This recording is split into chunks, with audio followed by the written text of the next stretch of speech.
Evening. অলপমান আজি evening walk কৰিব কাৰণে আহিছিলোঁ, তললৈ গৈছিলোঁ। এইটো ইয়াক কয় আপোনাৰ পন্থৰ বজাৰ বুলি কয়। গৈছিলোঁ মাংস ল'বৰ কাৰণে, মাংস চাংস একো নাই, ঘূৰি আহিলোঁ। মোৰ লগৰ বন্ধু বহি আছে। এতিয়া কি কৰিম, ঘৰলৈ গৈ থাকোঁ, উপায় নাই। যোৱাকালি অনা গৈছিল, যোৱাকালি গাহৰিৰ ভৰি অনা হৈছিল, সেইটো বনাইছে, কিন্তু আছে এতিয়াও, স্কচো আছে। মই ভাবি আছিলোঁ যে এতিয়াতো খোৱা যাবই এইটো, মই ভাবিছোঁ মুৰ্গী মাংস অলপ লৈ আহিলোঁ হয়, আদা ৰচুন দি কিনে চৰ ফ্ৰাই কৰি, মানে এনেই ফ্ৰাই কৰিলোঁ হয় খাবৰ কাৰণে। হৈ গ'ল আৰু কি কৰিম, নাই পোৱা। এবাৰ ডিচেম্বৰত এইটো বিল্ডিং কাম কৰাব। মালিকটো কৈছে দিম বুলি কেনে, মই 2.5 লাখ টকা সুধিছোঁ এইটো বিল্ডিং। ফাৰ্ষ্ট যেতিয়া মই শ্বিলঙত আহিছিলোঁ, এইটো বিল্ডিং কাম লৈছিলোঁ খালি 12,000 টকাত। মোৰ লগৰ বন্ধু এটা আছিল মিথুন বুলি, সিটো মৰি গ'ল বেচাৰা, সি আৰু মই 6 দিনত কাম শেষ কৰিছোঁ। তাৰপিছত এইবাৰ আকৌ বেলেগে মাতিছে, এইটো মালিকটো কনজুচ হয়, চেম কালাৰকে মাৰি থাকে। এতিয়া মোৰ এটা ছাইট চলি আছিলে, ছাইটটো এতিয়া কেইদিনমান কাৰণে বন্ধ হৈছে আপোনাৰ। সেইটো ছাইট হৈ গ'ল, এইটো বিল্ডিংটো বৰষুণৰ কাৰণে বন্ধ হৈ গৈছে। দেখা পাইছে এতিয়া আধা ওপৰত প্ৰাইমাৰ মাৰা হৈছে, তলত গ্ৰীণ কালাৰে মাৰা আছে, এতিয়ালৈ কালাৰ হোৱা নাই। বেক চাইডে মাৰি দিছোঁ মই, আগৰ পিনে সিহঁতে কৈছে অলপ কালাৰটো চেঞ্জ কৰিম বুলি কৈছে।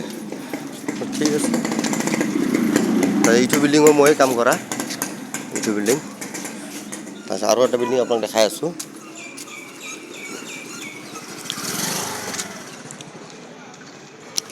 এইটো চিধা ব্ৰাউন কালাৰ থকাটো, ব্ৰাউন আৰু এইটো অৰেঞ্জ কালাৰ থকাটো ময়ে মাৰা হয়। এইটো বিল্ডিংটো চুৰ কৰিব আপোনাৰ চাইড নেক্সট মাহত মানে চুৰ কৰিব, মোৰ হিচাপত, মই জনা হিচাপতে নেক্সট মাহত চুৰ কৰিব। এতিয়া মই আমাৰ নিজৰ ঘৰৰ গলি আহি পালোঁ।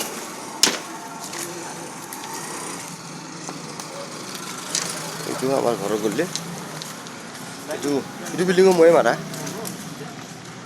এইটো হৈ গ'ল মোটামুটি আজি 5 বছৰ হৈ গ'ল মাৰা, এতিয়ালৈ বেয়া হোৱা নাই। এই চেইন পেণ্ট মাৰা কোনটো চবত, আৰু এইটো পিংক কালাৰটো মই মাৰা, এইটো 2 বছৰ হৈ গ'ল।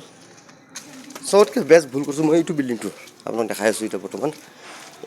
এইটো বিল্ডিংটো চিমেণ্টৰ যে কি ধুনীয়া কাম দিছিল, একদিনত 1,000 টকাৰ হাজিৰা দিম বুলি কৈছিল, আৰু অভাৰ টাইমো কৰিব কৈছিল, কঠিনৰ কাম আছিল। মই আৰু চেৰাপুঞ্জীৰ কামত গুচি গৈছিলোঁ 4,60,000 চক্কৰত। এতিয়া তাৰে পইচাও মোৰ ব্লক হৈ আছে, পোৱাই নাই পইচা, কিন্তু বহুত টেনশ্যন, কি কৰিব, সেই পইচা ফাঁচি গ'ল যে নাই, বহুত টেনশ্যন মোৰ। এতিয়া আহিছোঁ, বাথৰুমত যাওঁ, অলপমান পেচাব কৰি কিনে আহোঁ। এই ল'ৰাটো এক কোৱাৰ্টাৰ লৈ আহিছে, সি কৈছে কোৱাৰ্টাৰ খাম বুলি কেনে, খা, জেগা নাই বুলি কেনে।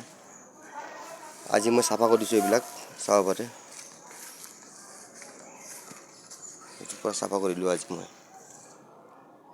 লাও গাছ হৈছে ইয়াতে। এইটো ড্ৰাম এটা কিনি লৈছোঁ 1,000 লিটাৰৰ, 6,000 টকা দি পেলাই, 6,000 নহয়, চৰি 5,500 টকা দি পেলাই। যিদিনাৰ পৰা কিনিছোঁ সেইদিনাৰ পৰা পানীৰ কষ্টই শেষ হৈ গ'ল। এতিয়া এই ড্ৰামটো ৱাইফে কৈছে ৰাখাত কৈ কিনে বিক্ৰী কৰি দিলে ঠিক আছে। চাওঁ, বিক্ৰী কৰিম, নহ'লে গুৱাহাটীতে পঠাই দিম, নিজৰ ঘৰতে পঠাই দিম, উপায় নাই। তো ঠিক আছে দিয়ক, ৰাখোঁ দিয়ক এতিয়া। ৰীল মোৰ মোবাইলত বেছি স্পেচ নাই, সেইটো কাৰণে। ঠিক আছে, বাই। ৰাতিলৈ চাওঁ, এটা পালে সৰু সুৰা ব্লগ বনাই দিম আপোনালোকক। Bye bye.